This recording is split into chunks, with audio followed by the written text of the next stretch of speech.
Bienvenue à vous sur RTI 1, la chaîne qui rassemble. Il est 13h, les titres de votre journal.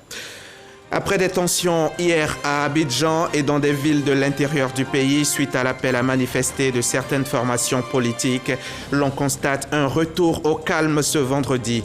Le gouvernement informe les populations que les instigateurs de ces troubles et leurs auteurs répondront de leurs actes devant la justice. Le ministre de la Santé et de l'Hygiène publique a procédé mercredi à Korogo à l'inauguration du dépôt régional des vaccins et consommables du programme élargi de vaccination. Il desservira les districts sanitaires du Poro, de la Bagoué, du Tchologo, du Kabadougou et du Folon. L'objectif est de rapprocher les vaccins des populations.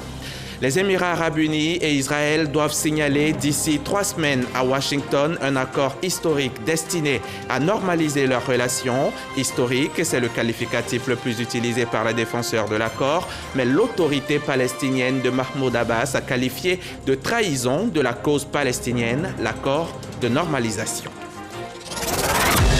40,08%, c'est le taux de réussite au baccalauréat 2020. 124 728 candidats sont admis cette année sur un total de 311 224. Les épreuves écrites se sont déroulées du lundi 27 juillet au jeudi 30 juillet 2020. Et c'est tout à l'heure, autour de 14 heures, que chacun des candidats sera situé sur son sort. En attendant, je vous propose d'écouter Dosso Mariam, la directrice des examens et concours. Au terme des délibérations dans les 506 centres de composition, l'examen du baccalauréat session 2020 a enregistré 311 224 candidats présents. Sur cet effectif, 124 728 ont été déclarés admis, soit un taux de réussite de 40,08% au plan national contre 41,23% en 2019.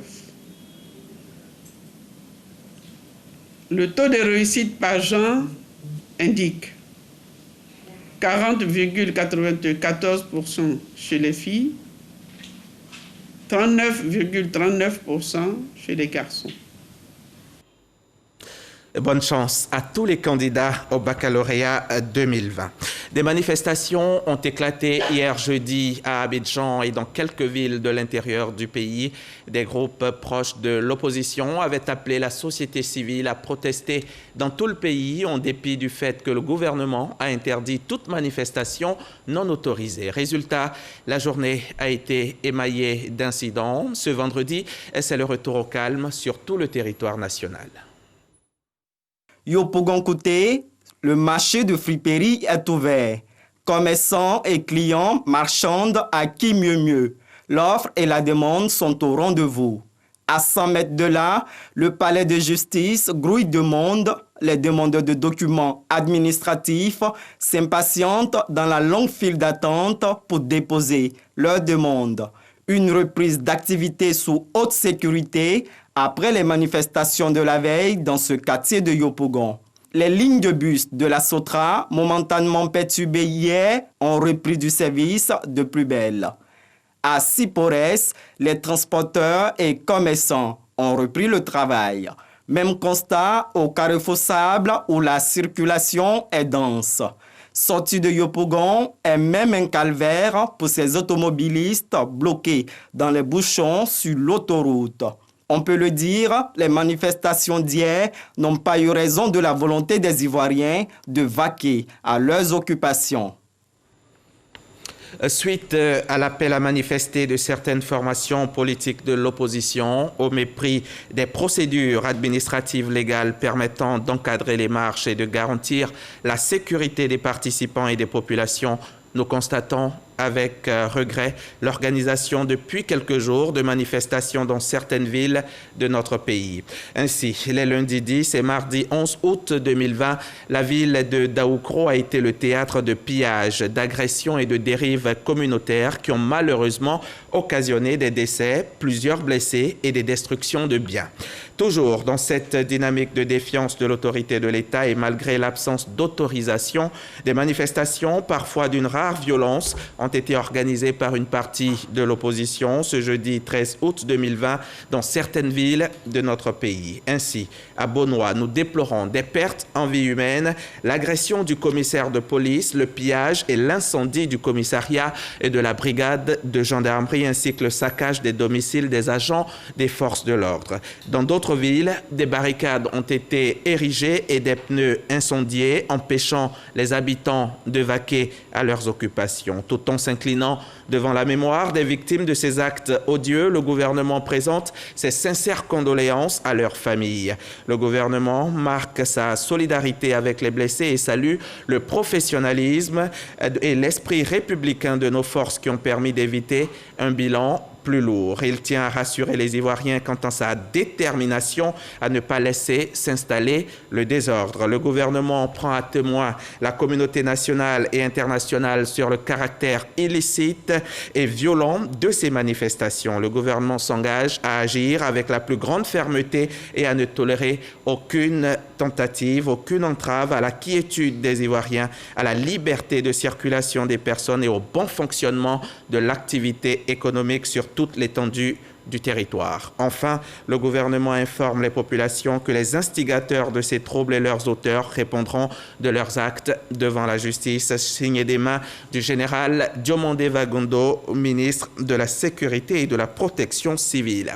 Et justement, hier soir, le porte-parole de la police nationale était sur le plateau du 20h de RTI 1. Le commissaire principal Charlemagne Bleu était venu faire le point des manifestations qui ont eu lieu plus tôt dans la journée. On écoute un extrait de son intervention.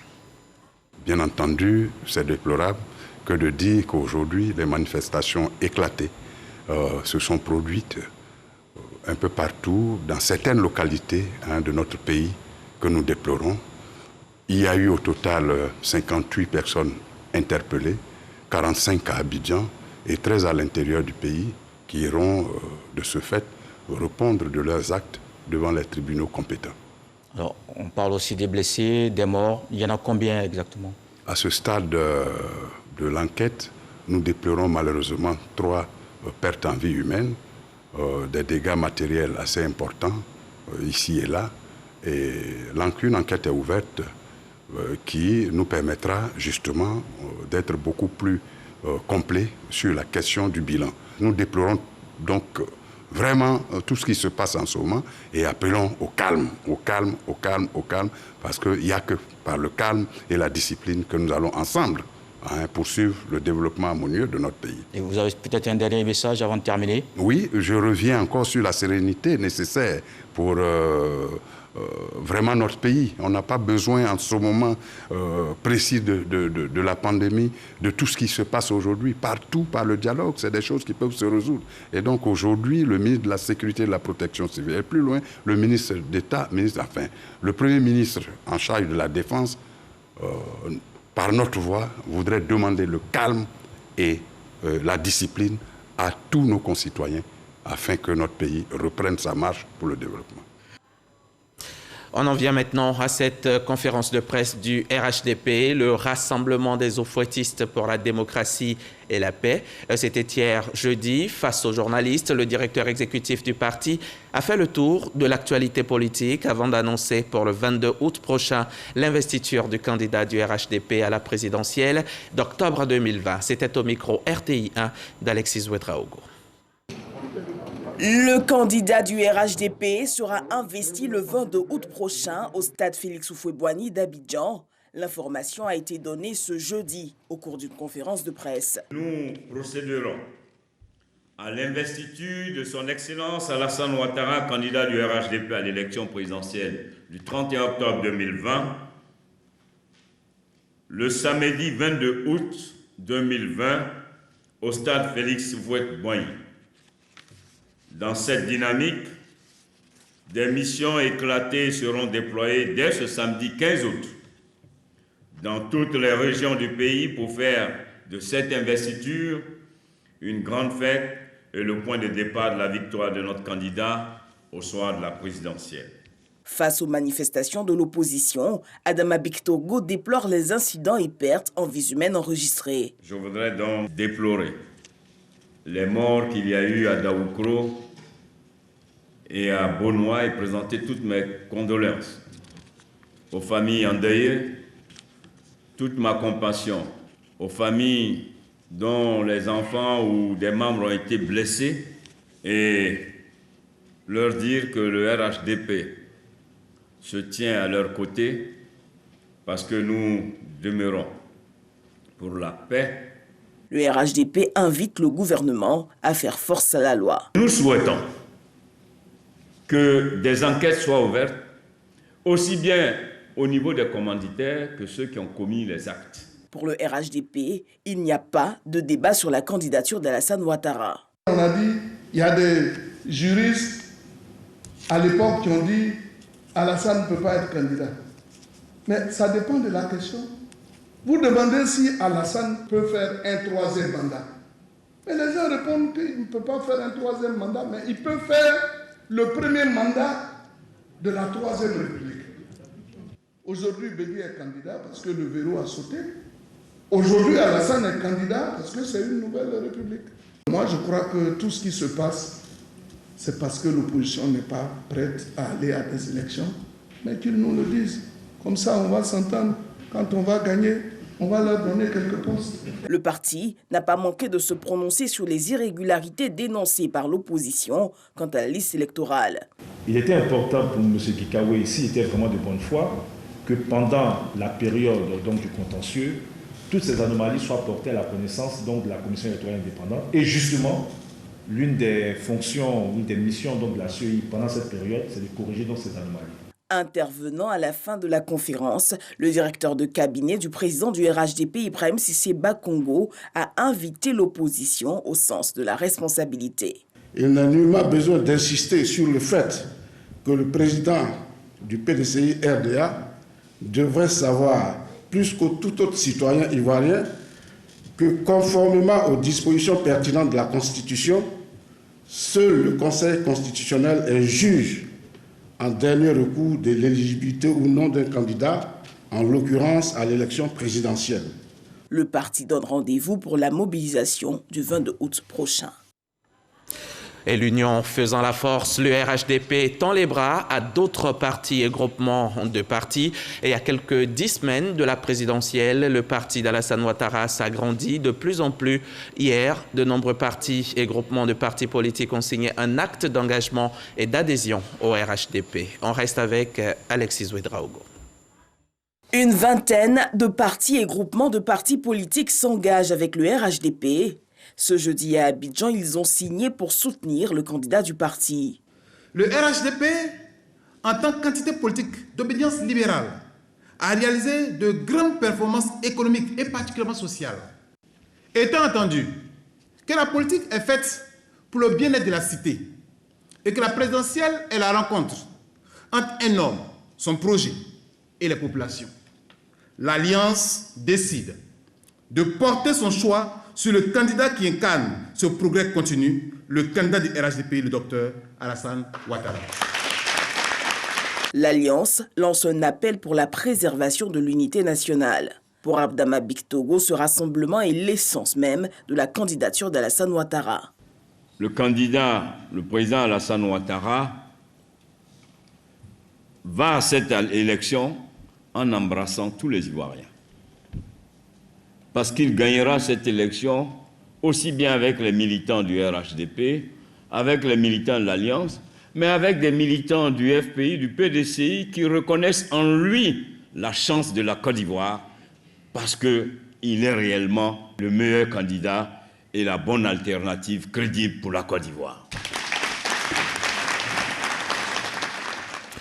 La région de la Maraoué, au centre-ouest du pays, va accueillir le président de la République du 23 au 26 septembre prochain. Mais hier, le lancement de cette visite du chef de l'État a été fait hier, ici donc à Abidjan, par les filles et les fils de la Maraoué. C'était en présence du ministre de l'Administration du territoire et de la décentralisation, mais aussi de notre reporter Issa Chonayo. Pour la première fois, la région de la Maraoué va accueillir la visite d'État d'un président de la République. En effet, le chef de l'État, Alassane Ouattara, sera en visite d'État dans cette région du 23 au 26 septembre 2020. Élus et cadres sonnent la mobilisation pour une réussite de l'événement. La Maraoué dans son ensemble, la Maraoué dans sa diversité, diversité culturelle, diversité ethnique, diversité religieuse, diversité politique, nous serons un pour faire de cette visite d'État une visite inédite. Il s'agira tout de suite d'identifier les besoins de notre région et faire en sorte qu'après la visite, nous soyons heureux. Nous ayons des routes, nous ayons des châteaux d'eau, nous ayons de l'électricité, nous ayons des centres de santé, nous ayons des collèges de proximité. La région de la Maraoué regorge d'énormes potentialités touristiques, culturelles et économiques. Des atouts à mettre en valeur au cours de cette visite du chef de l'État, selon le ministre de l'Administration, du territoire et de la décentralisation. La Maraoué, région au potentiel économique et touristique indéniable, qui a honoré la Côte d'Ivoire au plan culturel mondial, à travers l'inscription par l'UNESCO de son masque Zaouli au patrimoine immatériel de l'humanité, constitue la dernière étape des visites d'État du président de la République. La visite d'État dans votre région revêt un caractère historique. Une visite d'État, en effet, est justement le plus grand événement dans la vie d'une région. Le ministre Sidiki Diakité invite tous les fils et toutes les filles de la Maraoué à assurer un accueil exceptionnel au président de la République Alassane Ouattara au cours de cette visite mémorable pour la région, la Maraoué, au mois de septembre prochain. C'était un reportage signé Walter Amadou Ouattara. Coup d'œil maintenant sur la situation Covid-19. Le virus a déjà tué 755 000 personnes à travers le monde sur un total de 21 millions de malades.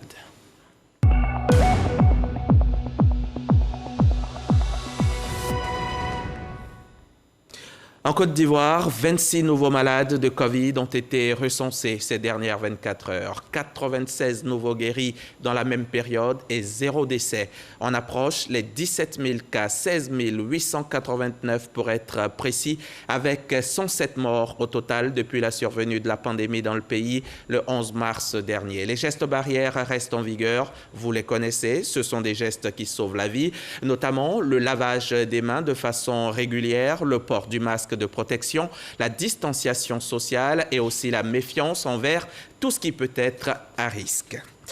Il y a le coronavirus, mais il y a aussi d'autres menaces sur notre santé et des menaces à ne pas négliger. À ce propos, le ministre de la Santé et de l'Hygiène publique était cette semaine à Korogo, à environ 600 km au nord d'Abidjan. Eugène Akawele y a procédé à l'inauguration du dépôt régional des vaccins et consommables du programme élargi de vaccination, de quoi rapprocher les vaccins des populations. C'est ce que nous dit Ami Sissoko, notre correspondante sur place.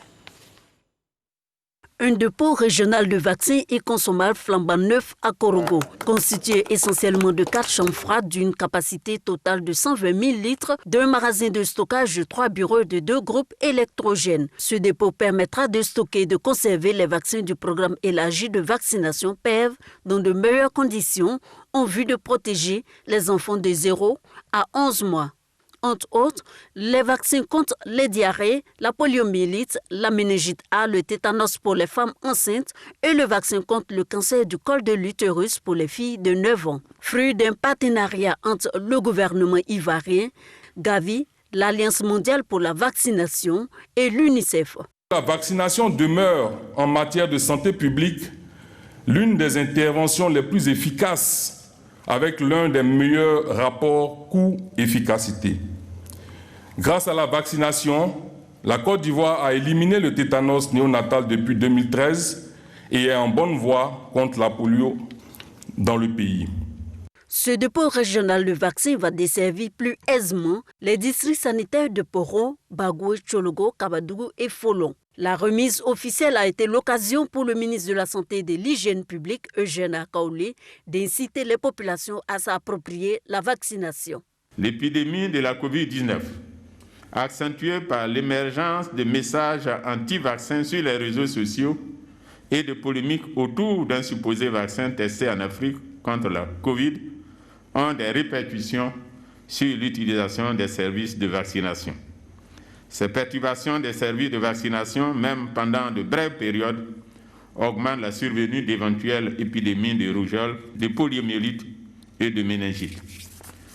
800 millions de francs CFA, c'est le coût de réalisation de cette infrastructure. Pour la supervision du travail des centres de santé, la tutelle offre aux agents du PEV un véhicule et une moto. Le ministre Eugène Akaoulé a saisi l'occasion pour s'enquérir de l'état d'avancement des travaux de construction du centre Covid-19 au CHR de Korogo. Le ministre de l'Emploi et de la Protection sociale porte à la connaissance des populations vivant en Côte d'Ivoire qu'en application du décret numéro 2011-371 du 4 novembre 2011, modifiant et complétant l'article 2 du décret numéro 96-205 du 7 mars 1996, déterminant la liste et le régime des jours fériés. Le samedi 15 août 2020, jour de la fête de l'Assomption, est déclaré jour férié et chômé sur toute l'étendue du territoire national. La 74e promotion de l'EMPT a fait sa sortie. L'EMPT, c'est l'école militaire préparatoire technique de Bingerville. Baptisée Équité, cette promotion de 105 élèves de plusieurs nationalités compte en son sein le premier groupe de jeunes filles en fin de parcours. La cérémonie s'est tenue en présence du général de corps d'armée Lassina Doumbia, chef d'état-major général des armées de Côte d'Ivoire, et Moussa Konaté était sur place pour RTI. Elles sont 20 filles, la première promotion féminine en fin de parcours de l'école militaire préparatoire technique EMPT de Bingerville. Elles appartiennent à la 74e promotion des enfants de troupe qui fait sa sortie ce jour. La 74e promotion sortante est composée de 107 élèves, dont 20 jeunes filles et 85 garçons. Elle comprend 92 Ivoiriens, 4 Béninois, 3 Togolais, 2 Guinéens, 2 Sénégalais, 1 Burkinabé et 1 Nigérien. La toute première promotion de l'MPT a accueilli des filles. Cette première promotion de filles a le mérite d'avoir fait 100% de taux de passage de la 6e à la terminale. La 74e promotion de l'EMPT est baptisée Promotion Équité. Son parrain, le chef d'état-major adjoint des forces armées du Niger, le général de brigade Ibra Boulama Issa, lui-même ancien pensionnaire de l'établissement. À vous donc, mes 105 filleuls, je vous demanderai de rester le porte-flambeau de cette école et de vous comporter toujours en digne ambassadeur partout où vous serez. Vous êtes désormais les dépositaires des valeurs sûres et pérennes acquises au sein de cette école. Continuez à cultiver l'excellence, la saine émulation et la vertu de l'exemple, à toujours faire preuve de discipline, de rigueur et d'abnégation dans le travail. Telles sont les clés du succès et les conseils que je ne cesse de prodiguer à tous les cadets. Célébration de l'excellence à l'EMPT, une satisfaction pour le chef d'état-major général des armées de Côte d'Ivoire. Le général de corps d'armée Lassina Doumbia s'est réjoui du bon encadrement des enfants de troupe. Lorsque son Excellence, Monsieur le Président de la République, chef suprême des armées, nous confiait la charge des armées il y a aujourd'hui 2 ans, l'EMPT figurait déjà au cœur de nos priorités. Il s'agissait principalement de préserver les acquis et de travailler à instaurer plus de rigueur et de discipline dans nos armées. Et en la matière, l'EMPT de Bingerville donne satisfaction. En effet, avec les excellents résultats de fin d'année au BPC, tels que révélés à cette auguste assemblée, l'EMPT continue de prouver qu'on peut toujours compter sur elle dans l'accomplissement de la vision si chère au chef de l'État, qui est de fonder un Ivoirien nouveau. Et nous demeurons hautement optimistes pour les résultats du baccalauréat et du brevet de technicien, car nous avons confiance à la qualité de l'enseignement ici dispensé. Les meilleurs élèves de l'année scolaire 2019-2020, au nombre de 99, ont été récompensés. Après son baptême, la 74e promotion sortante a passé le flambeau à la 75e promotion. S'il y a une chose qui nous unit tous au-delà de nos différences, c'est bien l'abidjanaise, l'hymne national de la République de Côte d'Ivoire. Quels sont les textes instituant l'hymne? Quel est le sens des paroles? Quelle attitude adopter pendant son exécution? Voilà entre autres les points qui ont meublé la journée commémorative de sa date de création. L'action émane du secrétariat d'État chargé du service civique et elle vise à faire connaître davantage les valeurs qu'incarne l'hymne national de Côte d'Ivoire. Walter Amadou Ouattara. Auditorium de la CNPS au Plateau. Cérémonie commémorative de l'hymne national, l'abidjanaise. Cérémonie initiée par le secrétariat d'État chargé du service civique. Pour rappel, l'hymne national de la République de Côte d'Ivoire, l'abidjanaise, a été adopté par la loi numéro 60-207 du 27 juillet 1960, soit 10 jours avant la cession du pays à l'indépendance. C'est pour promouvoir davantage les valeurs de l'hymne national que cette rencontre a été initiée. C'est d'abord de rappeler le sens et les valeurs qui sont prônées dans l'hymne national. L'espérance, la paix, la solidarité, la fraternité. Il faut rappeler à l'Ivoirien que ces valeurs-là fondent sa nation et il doit s'imprégner de ces valeurs-là et vivre au quotidien ces valeurs-là. Et c'était important surtout que notre hymne national a 60 ans, à l'image de la Côte d'Ivoire, de faire une cérémonie commémorative à l'honneur de notre hymne national. Des structures et départements ministériels ont été distingués pour leur engagement à faire respecter les symboles de l'État. Nous avons été récompensés pour les actes citoyens que nous posons au niveau de Koumassi. Qui dit acte citoyen, vous savez que chaque premier lundi du mois, nous avons l'habitude de faire le salut aux couleurs à la place de l'Espérance, où vous avez le drapeau qui flotte sur un mât. Donc c'est un acte patriotique, mais un acte en même temps qui montre que les Ivoiriens doivent être unis et doivent cultiver le vivre ensemble. Les thèses instituant l'hymne national, le sens des paroles, les attitudes à adopter pendant l'exécution de l'hymne national sont entre autres les points au centre de cette commémoration. Par la même occasion, un hommage a été rendu à Monseigneur Pierre-Marie Coty et à l'abbé Pierre-Michel Pango, les auteurs des paroles et de la musique de l'hymne national. D'une réunion à une autre, on s'intéresse à présent à cet atelier de restitution des résultats d'une étude socio-anthropologique pour la promotion des pratiques ludiques de Côte d'Ivoire. La rencontre s'est tenue hier dans la commune du Plateau sous l'égide du ministère du Tourisme et des Loisirs. L'objectif est de faire la promotion des jeux traditionnels en Côte d'Ivoire. Patricia Omouitia. Lutte traditionnelle et jeux de cailloux dans le Tonkoui, jeux de course et jeux de cache d'objets dans le Bweke, spirale de niveau et jeux de coquilles d'escargot dans le Gontougo, jeux d'awalé et bien d'autres jeux traditionnels. Selon ces chercheurs, ces jeux traditionnels qui jouent un rôle prépondérant dans la transmission de la culture sont en voie de disparition. Aujourd'hui, essentiellement, vous allez partout, c'est l'awalé.